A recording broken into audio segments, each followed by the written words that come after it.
Bakit? Dahil kung ano yung priority po natin, yung posibleng magiging Diyos natin. Kasi ito, ang sabi ko rito, pakikiapid, karunihan, masasamang pita, masasamang nasa, kasama po sa pagsamba sa Diyos. Ang palaging tinatamaan ko dito, pasintabi po, yung mga Katolik, sinasabi nila kapag patungkol sa Diyos, ang pinapatungkulan daw is Katolik. Hindi po. Hindi pa na ito yung Katolisismo dito sa Pilipinas. Nakasulat na sa banal na kasulatan na huwag na sumamba sa Diyos. Bakit?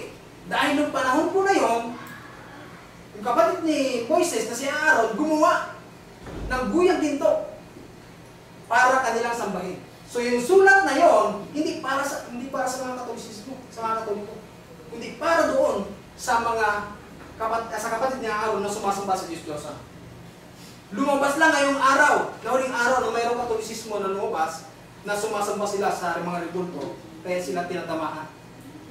So, kung nangyari noon, sa panahon nila Moises, marahil na po pwedeng mangyari ngayong huling panahon. Ano ba ang pwedeng gawin ng isang tinatawag na imahe? Hindi po ba? Wala magagawa po yan eh. Sabi nga ng ating Panginoon Kristo, mas pinahalagahan nyo ang nilalang kesa lumalang. Ano yung ibig sabihin? Mas binigyan mo ng priority yung sa imahe kaysa sa Diyos na lumala ng langit at ang lupa. So, sa patungkol sa Diyos-Diyosan po ay hindi po ito pinapatamaan yung tinatawag ng Katoliko.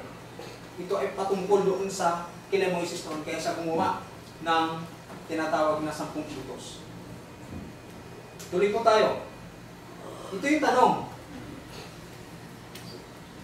Paano kung nandun ka sa sitwasyon na yung ginagawa po natin na dun sa 1 to 4, dun sa, kung nasa bracket ka, nandun ka sa bracket na yun. Ito po yun eh. Kung may babae sa babae, lalaki sa lalaki, kung may asawa ka, mayroon kang tinatawag na kabit, yung premarital sex. Kung nandyan ka sa sitwasyon na yan, ano yung gagawin po natin? Doon muna tayo sa practical na sagot.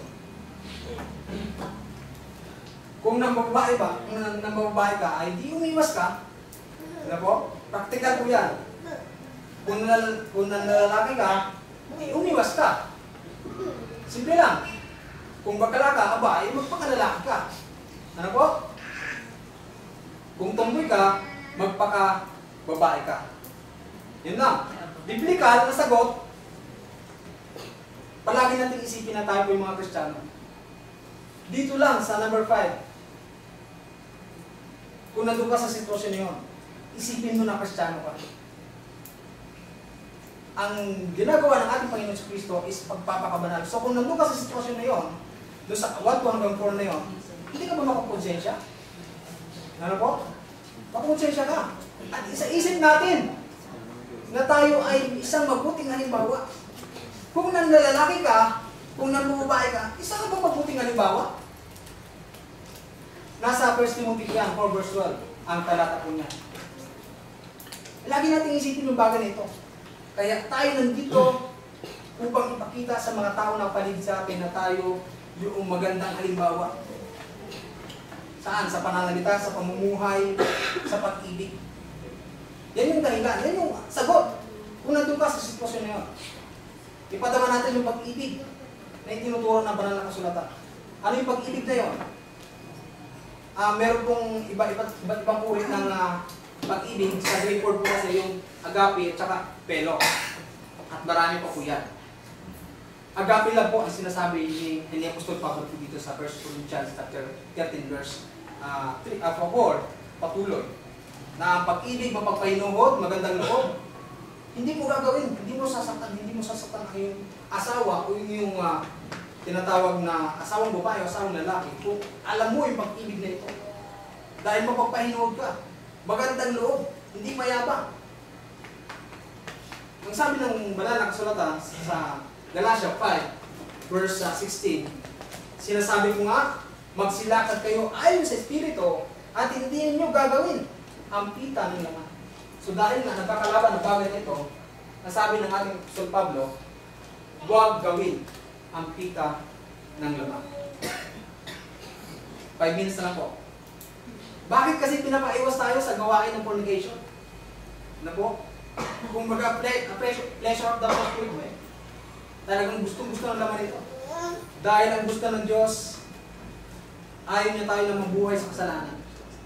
Lagi natin sinasabi na kung dati ay manginginom pa rito, nung tayo ay mabautismuhan sa new self, alisin po natin. Utay-utay natin alisin. Kung tayo ay naninigarilyo dito sa old self natin, alisin na natin, utay-utay po natin alisin dito. Kung tayo ng bababae dito, alisin na natin sa new self. Kung tayo po ay sabihin natin, o bakla, eh magpakalalaki po tayo. O kung tumboy ka, magpakababae ka. Dahil ang gusto ng Diyos, tayo po ay maligtas.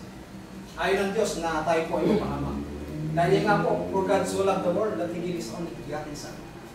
Ganon kalawak yung pag-ibig ng Diyos sa atin. Ang gusto ng Diyos, maligtas ang lahat ng tao. Kaya bang iwasan to?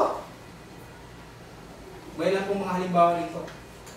Si Job, ang sabi niya dito, may isang lalaki sa lupain ng Uz na ang pangalan ay Job. At ang lalaking iyon ay sakdal at matuwid at natatakot sa Diyos, humihiwalay sa kasamaan. So, ang mga anak po ni Job ay mga ano po rin po mga pasaway din po eh. Pero siya ay humihiwalay sa kasamaan. Dito papasok yung sinasabi sa kasabihan Tagalog na kapag palay na yung lumapit sa manok, tutukain mo ba? Yan yung challenge sa atin. Kung kaya mong tanggihan yung palay na yon na lumapit, ano po? Kaya po eh. Kaya mong tanggihan. Kung ikaw ay malakas po yung ating pananampalataya. Ang sabi sa 1 Peter, Luke 1:5-6, yan po ay mag-asawa na lumalakad sa utos ng Diyos. 2 Peter chapter 2 verse 7, iniligtas si Lot sa lubhang nahapis sa mahalay na pamumuhay ng masasama. Genesis chapter 19, patuloy po. Si Lot ay napapaligiran ng tinatawag na kasamaan. Kaya nga po, si Lot po ay nakatira sa Sodoma at Gomora. Siya yung iniligtas ng Diyos. Na ang Diyos ay marunong magligtas sa mga taong magaling. Muli, salamat po sa inyong pakikinig sa umaga pong ito. At nawa ay natuto po tayo na ang dapat mag-iral po sa atin ay ang Espiritu. At dapat iwasan po natin yung tinatawag na fornication. Muli, salamat sa inyong pakikinig at magandang umaga.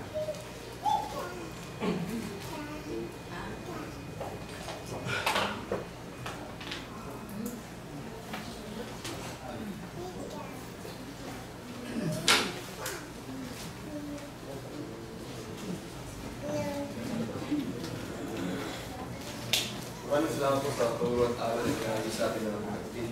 Tayo papatuloy sa ating gawain sa pagpapatuloy ng tinapay at pagiging ng busaro.